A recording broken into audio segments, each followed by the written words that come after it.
Selamat datang di channel Pemuja Malam. Jangan lupa like, share, and subscribe ya. Terima kasih.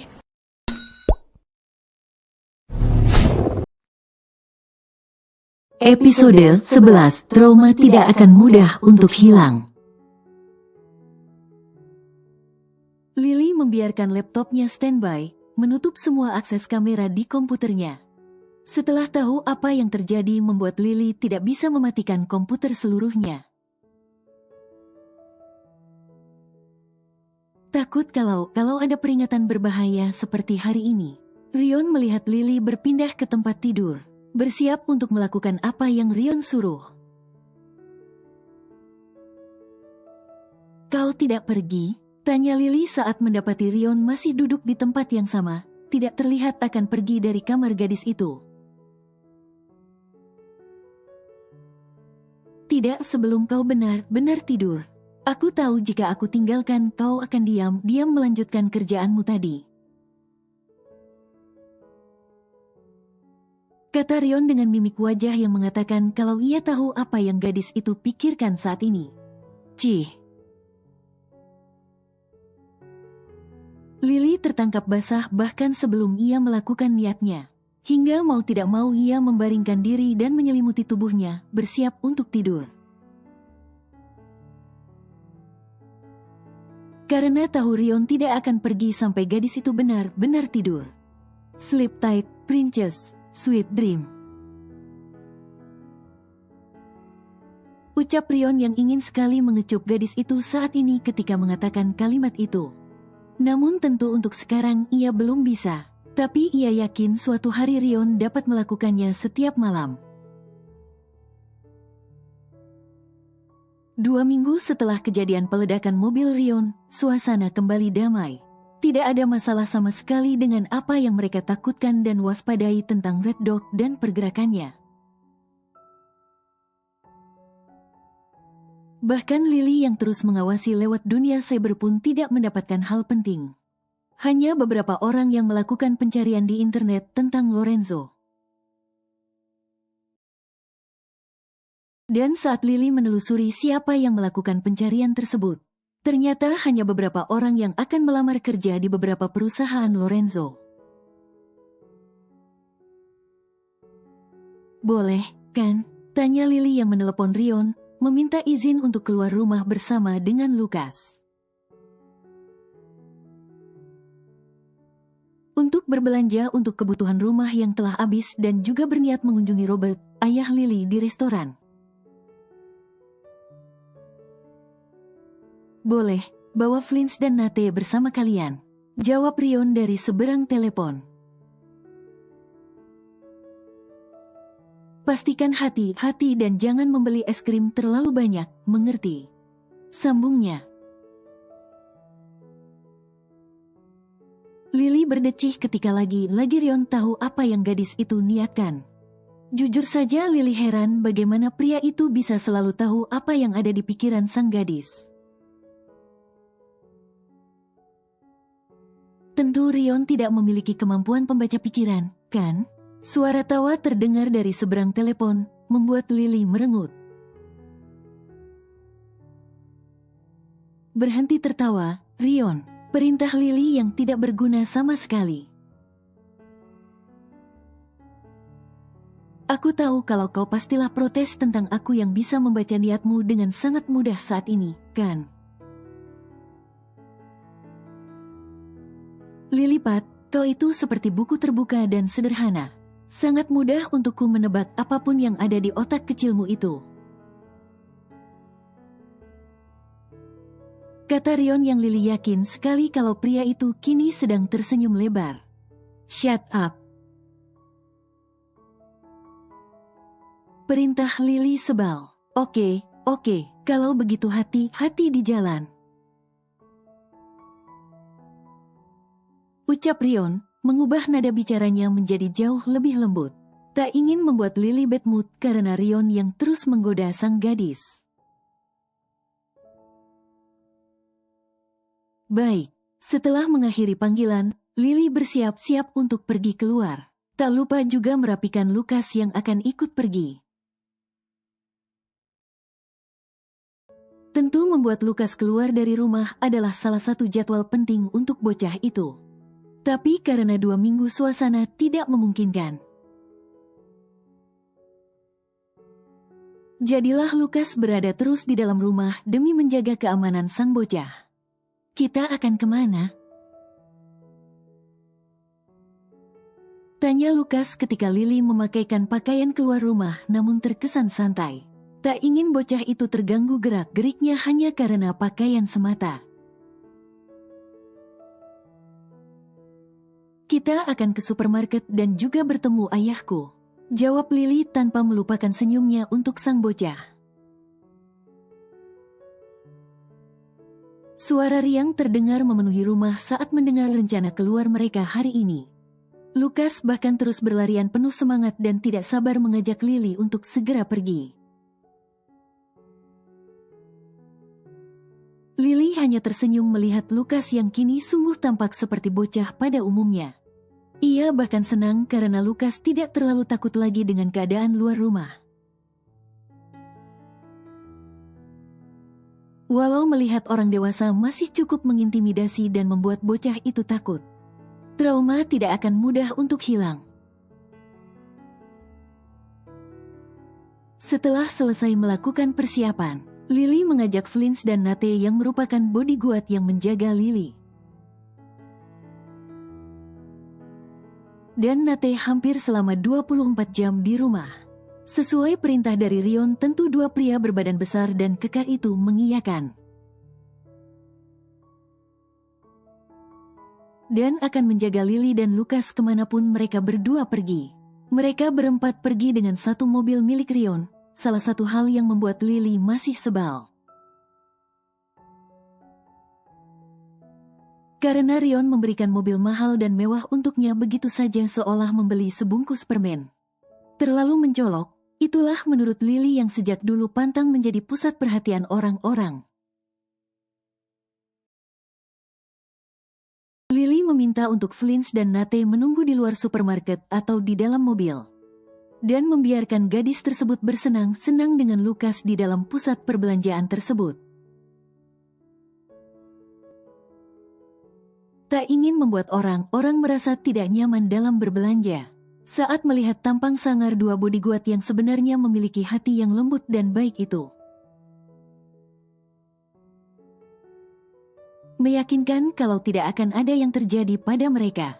Karena supermarket yang mereka datangi cukup aman dengan segala sistem keamanannya. Lily, aku mau ini, seru Lukas yang kini lengah kecilnya penuh akan berbagai macam makanan ringan. Padahal gadis itu baru saja berbalik untuk mengambil keranjang belanjaan. Namun dibuat terkejut oleh Lukas yang entah sejak kapan telah berburu makanan hingga memenuhi tangannya itu. Masukkan sini, ucap Lily yang menunjukkan keranjang belanjaan kepada Lukas. Pilih makanan yang memang ingin kau makan, oke, sambungnya. Baik, seru Lukas penuh antusias.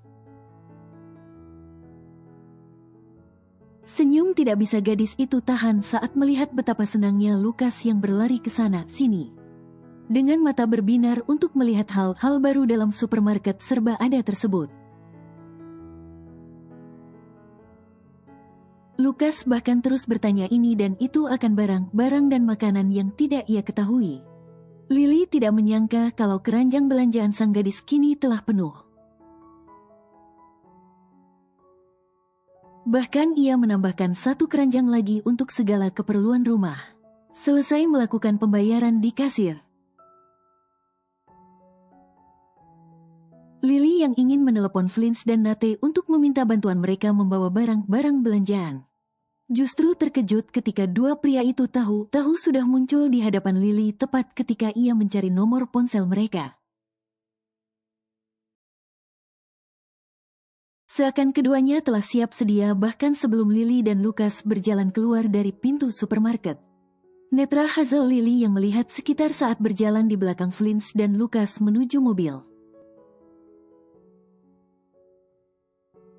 Tak sengaja manik coklat itu menangkap sosok tak jauh dari mobilnya. Berpakaian hitam dan melihat ke arah mereka. Namun pandangan Lily teralihkan ketika ada orang lain yang mendatangi pria tersebut dan saling memberikan high five. Sepertinya temannya tidak mau membuat para pria itu risih karena Lily terus memandangi mereka. Gadis itu akhirnya mempercepat jalan menuju ke mobil. "Kita ke tempat kakek?" tanya Lukas yang telah duduk apik di samping Lily dalam mobil. Lily mengangguk dan lagi-lagi disambut antusias oleh sang bocah. Setelah mendapatkan arahan dari Lily kemana mereka harus pergi selanjutnya, pria bernama Flint segera melajukan mobil dengan deru yang luar biasa halus. Perjalanan ke restoran ayah Lily memakan waktu setengah jam dari supermarket. Membuat bocah yang sejak tadi berlari-lari kegirangan di dalam supermarket kini tertidur pulas dalam dekapan sang gadis. Membiarkan sang bocah menggemaskan itu mengisi energinya, dan jika dilihat dari waktunya, memang ini adalah jam-jam bocah itu tidur siang jika di rumah. Sesampainya di restoran Robert, Lily membangunkan Lukas dan mengajak Flint serta Nate untuk ikut serta masuk ke dalam restoran. Aroma lezat beringsut memasuki hidung ketika Nate membukakan pintu restoran untuk Lily yang saat ini menggendong Lukas. "Lily, kenapa tidak memberitahu kalau akan datang? Biar ku siapkan makanan kesukaanmu sebelum kau datang harusnya,"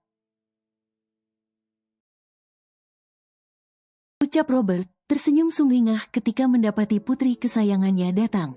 Lily menyuruh Flint dan Nate untuk duduk dimanapun mereka suka. "Kakek," panggil Lukas, masih setengah sadar karena baru saja bangun tidur. "Hai, Lukas," sapa Robert dengan senyum yang jelas begitu mirip dengan Lily kecuali untuk garis usianya. Robert mengambil Lukas dari Lily dan menggendongnya, hingga akhirnya Lukas berceloteh banyak hal tentang dirinya yang pergi berbelanja di supermarket belum lama ini. Begitu antusias hingga membuat Robert tidak melunturkan senyumnya, karena begitu asyik dengan sang bocah. Membuat Robert menyuruh karyawan yang belum lama ini ia rekrut sebagai juru masak, untuk membuatkan makanan bagi mereka semua. Lily membiarkan ayahnya bermain dengan Lukas. Kemudian ia bicara sedikit akan makanan kepada Flint dan Nate yang sudah cukup dekat dengannya. Karena selalu menjaga rumah dengan sangat baik, tak hanya itu, dua pria bertubuh besar itu pun ramah dan menyenangkan ketika diajak bicara. Sopan dan tidak melewati batas sesuai dengan arahan dari Rion. Sampai ketika mata Lily menangkap sesuatu yang membuatnya waspada.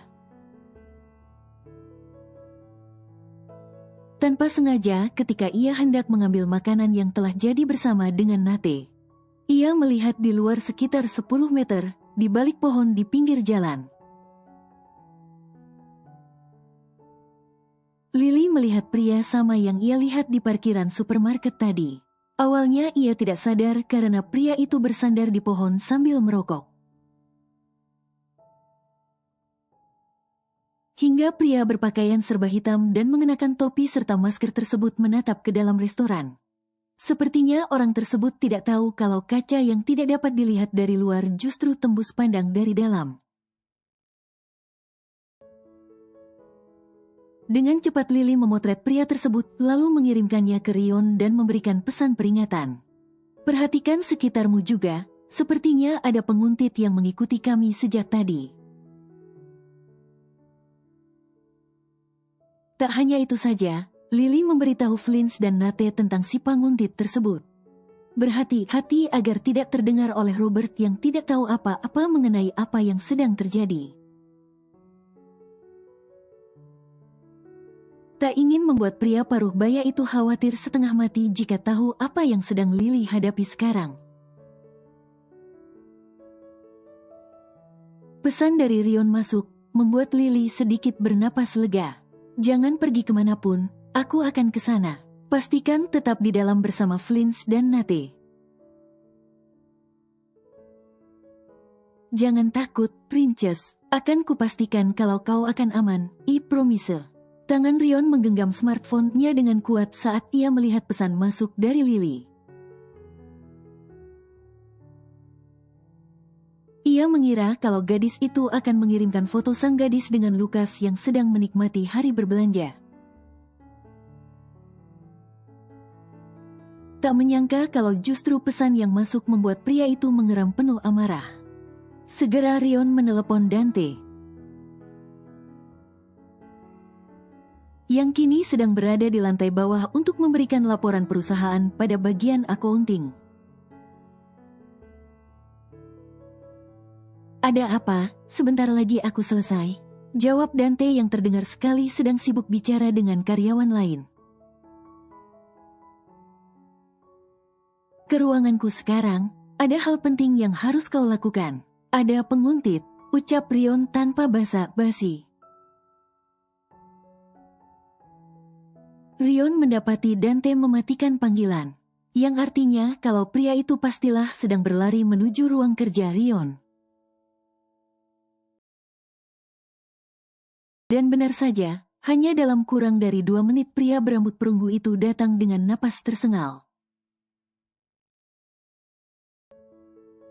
Menduga kalau ia berlari menaiki tangga darurat dibandingkan lift. Sepertinya karena kemungkinan lift sedang berada di lantai atas dan baginya terlalu lama jika menunggu. Kau bilang ada penguntit? Tanya Dante, berjalan langsung ke depan meja Rion. Rion menunjukkan layar ponselnya, memperlihatkan foto yang Lily kirimkan, dan mengatakan kalau ada penguntit yang mengikuti mereka hingga ke restoran sang ayah Lily berada. Kita ke sana, dan pastikan kau menangkap orang ini. Kau tahu apa yang harus kau lakukan. Titah Rion, kemudian berdiri dan berjalan meninggalkan ruangan kerjanya. Baik. Jawab Dante dengan raut wajah serius. Lalu menelepon orang-orang yang akan turun membantu Dante dalam menangkap penguntit tersebut. Sedangkan Rion telah melakukan panggilan dengan ponselnya untuk menghubungi Lily.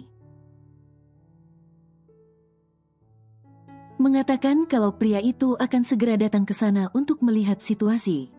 Memutuskan untuk berpisah mobil dengan Dante. Agar tangan kanan Rion itu dapat melakukan penangkapan dari balik bayangan. Begitu Rion mendekati area restoran milik ayah Lily, mata pria itu melihat ke tempat di mana Lily memotretkan keberadaan sang penguntit. Dan benar saja, pria dalam foto itu masih ada di sana. Rion mengambil ponselnya dan kembali menelepon Dante. Ya.